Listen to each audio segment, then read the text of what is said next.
Subscribe करें हमारे YouTube channel साधना gold को और पाएं वीडियोस सबसे पहले। बेल आइकन दबाना ना भूलें। एक संत मार्ग में जा रहे थे। उन्हें मार्ग में एक सिक्का पड़ा मिला, तांबे का सिक्का था। उन्होंने सिक्का देखा, बोला सिक्का तो मजबूत है, कहने का मतलब उसकी मुद्रा अच्छी थी, उसका वेट अच्छा था। तो उन्होंने विचार किया कि मैं किसी ऐसे व्यक्ति को दे दूंगा जो गरीब होगा, उसके काम आ जाएगा। मैं तो जहां जाता हूं मुझे भोजन पानी मिल ही जाता है, मुझे संग्रह करने की क्या आवश्यकता। और वो चल पड़ा। मार्ग में आगे जा रहा था तो एक राजा बड़ी भारी सेना लेके आके बढ़ रहा है। तो राजा एक जगह रुका, वहां वो भी रुका। उसने राजा को देखा, कुछ लोगों से पता किया कि राजा क्या करना चाहता है। जब पता किया तो बताया कि राजा जो है वो बहुत आनंद के साथ है, अपने राज्य को तो भोग ही रहे हैं, लेकिन इन राजा की एक इच्छा है कि जो पड़ोसी राज्य है उसको जीतना है, उस पर अपना अधिकार जमाना है। जैसे ही मालूम पड़ा इस संत को, इसने तुरंत राजा से मिलने की इच्छा जाहिर की। राजा के पास पहुंचा, बोला मैं आपको कुछ देना चाहता हूं। राजा का पड़ाव रात्रि विश्राम था। राजा के पास पहुंचा, राजा के पास कहता है कि मैं आपको कुछ देना चाहता हूं। राजा ने कहा क्या देना चाहते हो? बोला मुझे एक तांबे का सिक्का पड़ा मिला था, मुझे तो उसकी आवश्यकता नहीं थी, पर मैंने मन में सोचा था कि कोई गरीब मिलेगा तो मैं उसको दे दूं, मैं चाहता हूं कि आप ये ले लो। राजा ने तुरंत उसकी ओर देखा, बोला ये सिक्का तुम्हें किसी गरीब को देना है, मैं राजा हूं। बोला साहब मेरी नजर में तो आप निरे गरीब हो। क्या कहना चाहते हैं आप संत प्रवर?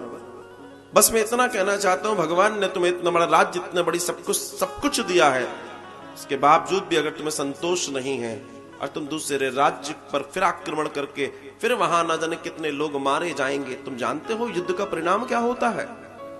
कई लोगों की पत्नियां विधवा हो जाने वाली हैं, कई बहनें अपने हाथ में राखी के धागे लिए खड़ी रहेंगी, कोई लौट कर नहीं आएगा। कई माएं अपने बेटों के इंतजार में आंसू बहाती रहेंगी, कई पिता अपने बेटे को जवान होते जो देखना चाहते थे वो नहीं देख पाएंगे। कल्पना कर सकते हो क्या क्या दृश्य रहेगा उसका? सिर्फ तुम्हारी एक महत्वाकांक्षा कि मैं इस राज्य को भी अपने राज्य में मिला लूं। हे राजन, मेरी दृष्टि में तुम जैसा गरीब नहीं है, क्योंकि जिसके जीवन में संतोष नहीं है व्यक्ति गरीब ही है। सिक्का हाथ में रख दिया, और जो ही सिक्का राजा के हाथ में रखा, राजा ने तुरंत उस सिक्के के साथ उनके चरणों में दंडवत ढोग कर दिया, मुझे क्षमा कर दीजिए, मुझे ज्ञान हो गया, मैं ये क्या कर रहा था। और बताते हैं राजा ने संन्यास ले लिया। साहब ऐसा ही कोई संन्यास, ऐसा कोई पल, ऐसी कोई स्थिति, ऐसा ही कोई क्षण आपके जीवन में आ जाए कि उसके चरणों की ओर एक बार नजर गड़ जाए तो उसके बाद कुछ और देखने का सामर्थ्य न रहे। इन दृष्टि में ये नजरें कुछ और न देख पाए, ये जीवा कुछ और न बोल पाए, ये हाथ किसी और के लिए कर्म न कर पाए, ये पग किसी और के लिए न चल पाए, ये हृदय किसी और के लिए धड़के तो सिर्फ और सिर्फ सांवरे के लिए धड़के, सिर्फ गोविंद के लिए धड़के, सिर्फ उसका हो जाने के लिए। और ये तभी होगा जब जीवन में संतोष होगा। तुम्हारे महल, तुम्हारी अट्टालिकाएं, तुम्हारे प्रासाद, तुम्हारी अपनी दुनिया तब तक बौनी है जब तक तुम बाहर निकल के और बड़े बड़े प्रासादों, महलों और दुनियाओं को नहीं देख पाए हो।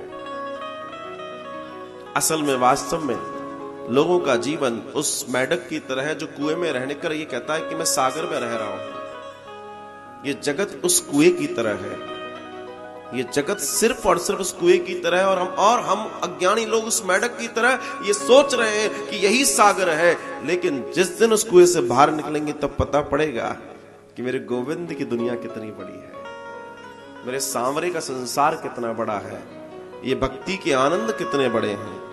जिस दिन ये जान लोगे,